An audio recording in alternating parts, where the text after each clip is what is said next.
오늘의 사연 시작합니다. 안녕하세요. 저는 20대 후반 여자예요. 저한테는 나이 차이가 조금 나는 남자친구가 있었어요. 저보다 6살 많았어요. 결혼까지 하려고 했던 남자입니다. 하지만 결국 파혼하고 말았지만요.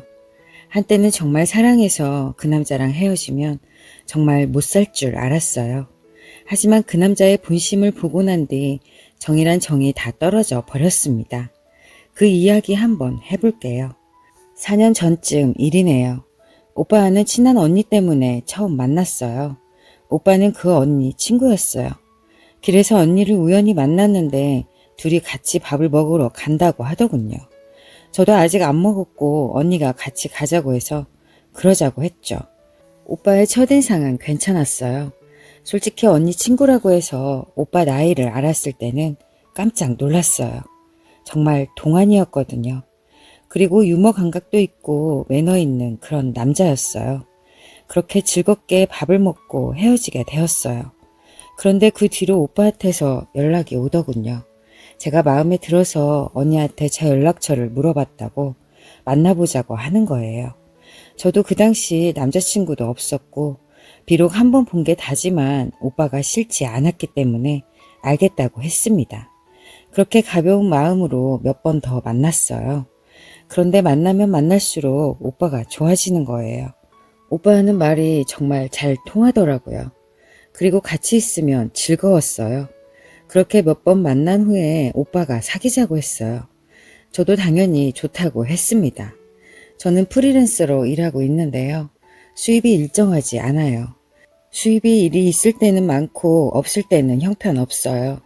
하지만 1년을 놓고 보면 월 500에서 600 정도 벌어요.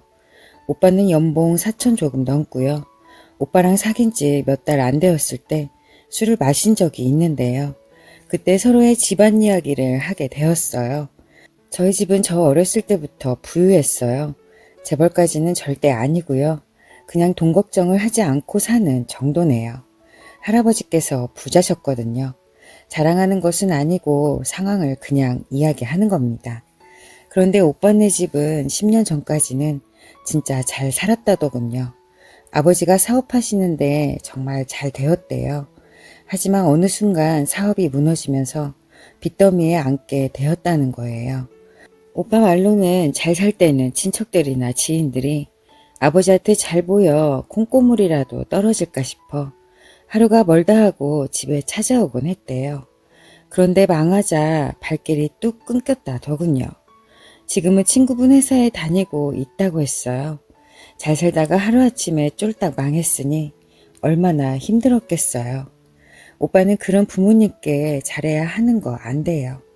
마음은 안 그런데 막상 부모님께는 잘하지 못한다고 하더군요. 사회생활로 스트레스를 받는 게 한두 가지가 아니라서 집에 가면 편하게 쉬고 싶은데 부모님이 힘들어 하시는 거를 보면 괜히 짜증을 내고 마음에 없는 말을 하게 된다고 정말 어떻게 해야 할지 모르겠다고 하더군요. 그 말을 하면서 울먹이는데 마음이 짠했어요. 그래서 우는 오빠를 다독이며 내가 잘해줘야겠다 다짐했어요. 저희가 만난 지 3년쯤 되었을 때부터 저희 결혼 이야기가 나오기 시작했어요.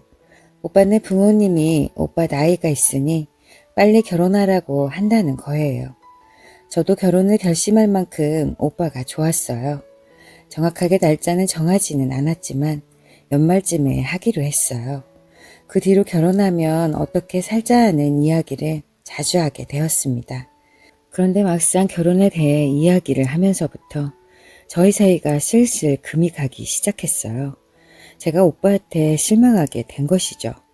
한 번은 커피숍에서 커피를 마시다 결혼하면 내 차는 뭐 사줄 거야? 이러는 거예요. 순간 당황했어요.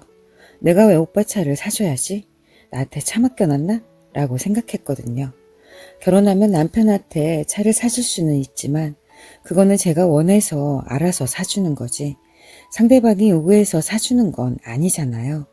그래서 내가 왜 사줘야 하는데? 라고 했죠. 그랬더니 너는 외제차 타고 다니잖아.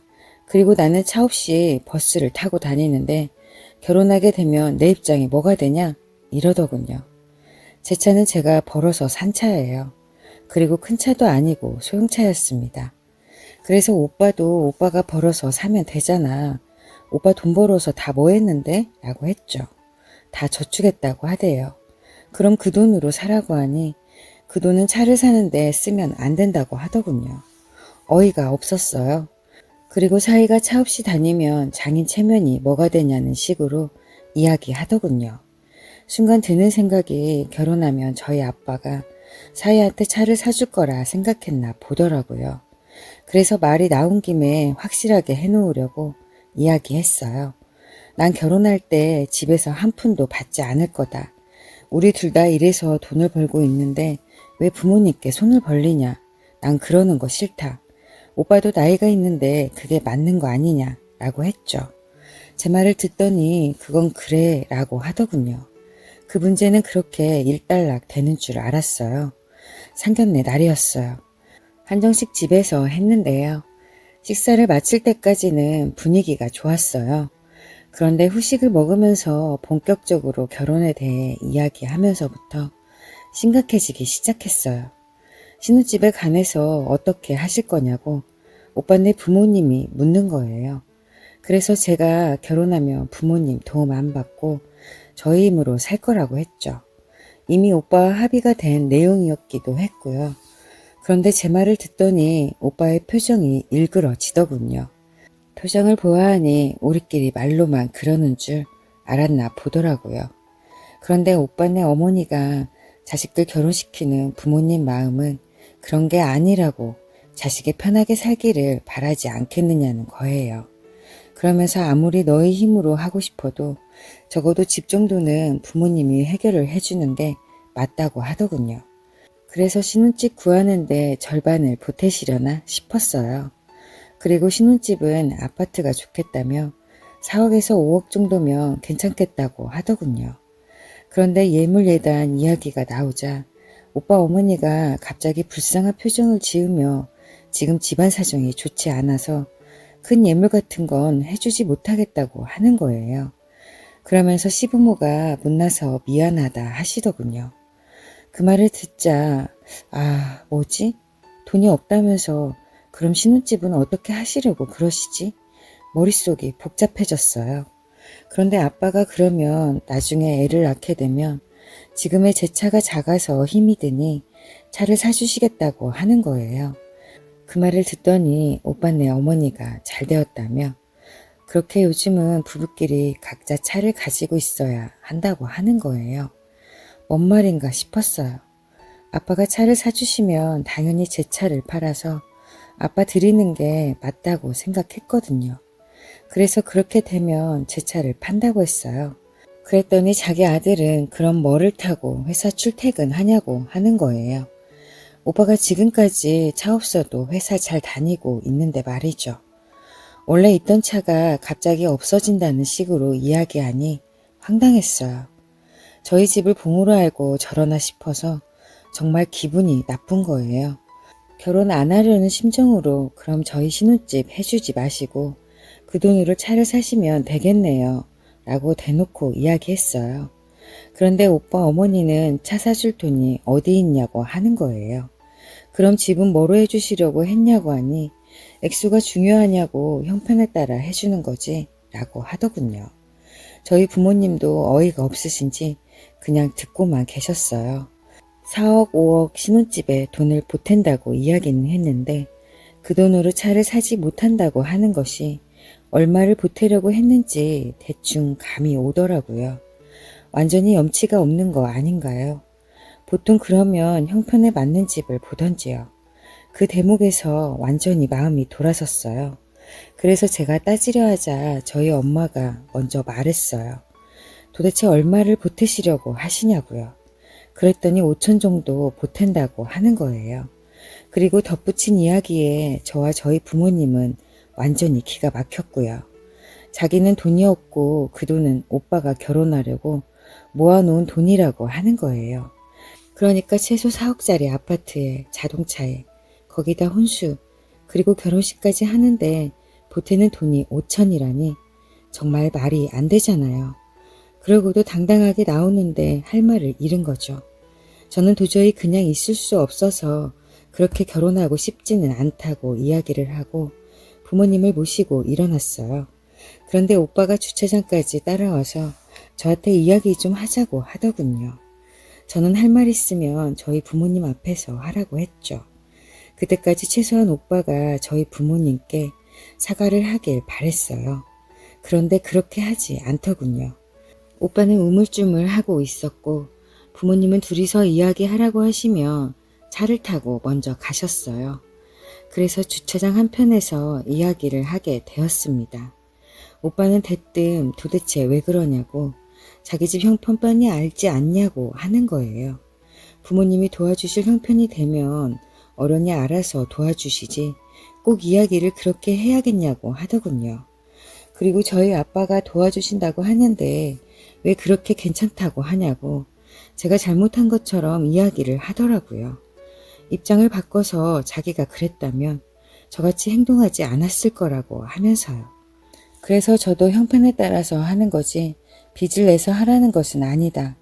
5천 해주시면서 그것도 오빠가 모은 돈이면 오빠네 부모님은 아무것도 해주지 않겠다는 말 아니냐고. 그러면서 무슨 4억짜리 아파트에 자동차까지 바라냐고 했어요. 그건 경우가 아니지 않냐고 했죠. 그랬더니 저희 집에서 해줄 정도가 되니 바라는 거래요. 저희 집이 자기 집처럼 형편이 안 되면 바라지 않았을 거라고 당연하다는 투로 이야기하는데 정이 뚝 떨어지더라고요. 완전히 저희 부모님께 돈 맡겨놓은 사람같이 말하는데 화가 났어요.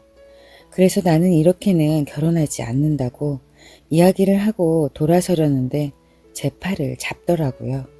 놓으라고 해도 안 놓길래 뺨을 한 대 치고 도망치듯 그 자리를 벗어났어요.